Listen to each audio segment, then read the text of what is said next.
தீவு 1991 இன்றைய மாண்புமிகு முதலமைச்சர் முதலாக முதலமைச்சராக பொறுப்பேற்கிற பொழுது கோட்டையிலே கொடியேற்றி வைத்துவிட்டு நான் கச்சத்தீவை மீட்டெடுப்பேன் என்று பேசினாரா இல்லையா? 91க்கு பிறகு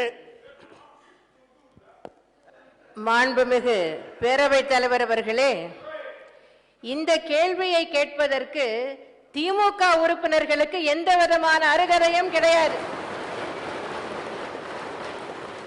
திமுக ஆட்சியில் இருந்த போதுதான், திரு கருணாநிதி முதலமைச்சராக இருந்த போதுதான் கச்சத்தீவு இலங்கைக்கு தாரை வார்க்கப்பட்டது.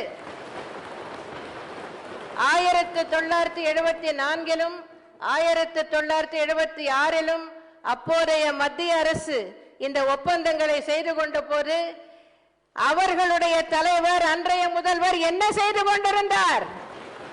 அதை தடுப்பதற்கு ஏதாவது நடவடிக்கை எடுத்தாரா? அதை எதிர்த்து ஏதாவது போராட்டம் நடத்தினாரா? ஒன்றுமே இல்லையே. தாரை வார்த்துவிட்டு இத்தனை ஆண்டுகள் கழித்து 91 நீங்கள் பேசினீர்களா இல்லையா என்றால் நான் பேசினேன். ஒரு மாநில அரசின் அதிகார வரம்பு எதுவரை உள்ளது என்பதை உணர்ந்து அறிந்து பேசினேன். மத்திய அரசு மூலமாக நான் அதற்கான நடவடிக்கைகளை எடுப்பேன் என்று பேசியிருக்கிறேனே தவிர நான் ஒரு படையை திரட்டி கொண்டு கச்சத்தீவை மீட்பேன் என்று பைத்தியக்காரத்தனமாக பேசவில்லை. கச்சத்தீவை தாரை வார்த்து விட்டோம் என்கிறாலே உச்ச நீதிமன்றம் வரை சென்று அபிடவிட் போட்ட கழகம் திராவிட முன்னேற்ற கழகம் தலைவர் போட்டார். இன்னொன்று சொல்லு தயவுசெய்து. மாண்புமிகு பேரவைத் தலைவர் அவர்களே, இன்றைக்கு இவ்வளவு பேசுகின்ற திமுக உறுப்பினர்கள் இதற்கு பதில் சொல்ல வேண்டும். அன்றைக்கு கச்சத்தீவு இலங்கைக்கு தாரை வார்க்கப்பட்ட போது ஏன் பேசாமல் இருந்தார்கள்? அன்றைய திமுக முதல்வர் ஏன் மௌனம் சாதித்தார்? ஏன் அதை கொடுக்க அனுமதித்தார்? உச்ச நீதிமன்றம் மூலமாக நடவடிக்கை எடுத்தது நான். 2008 ஆண்டில் மத்திய அரசை அணுகி எந்த பயனும் இல்லை என்று தெரிந்த பிறகு நான் தனிப்பட்ட முறையில் அனைத்து இந்திய அண்ணா திராவிட முன்னேற்ற கழகத்தின் பொதுச் செயலாளர் என்ற முறையில் உச்ச நீதிமன்றத்தில் வழக்கு தொடர்ந்தேன். அப்போது இங்கே முதலமைச்சராக இருந்தவர் திரு கருணாநிதி. அப்போது மத்திய அரசு அதற்கு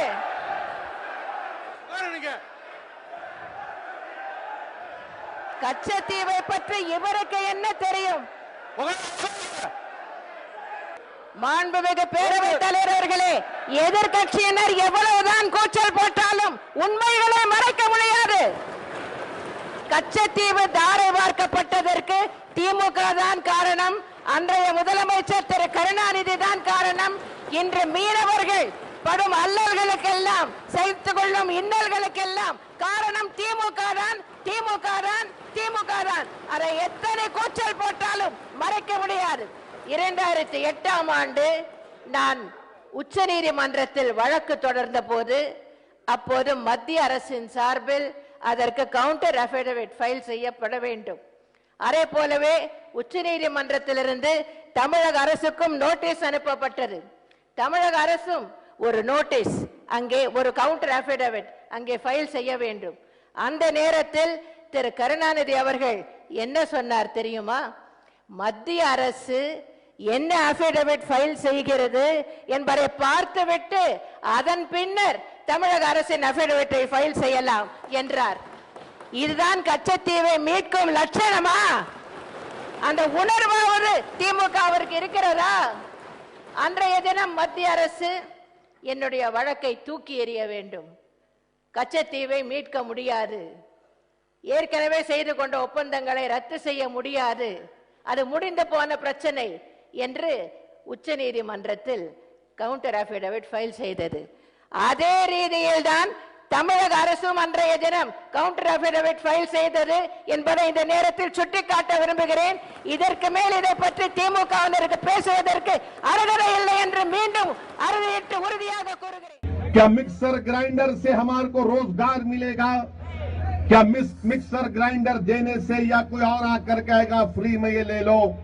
मैं आपसे कह रहा हूं कि अपना वोट फ्री में मत दो।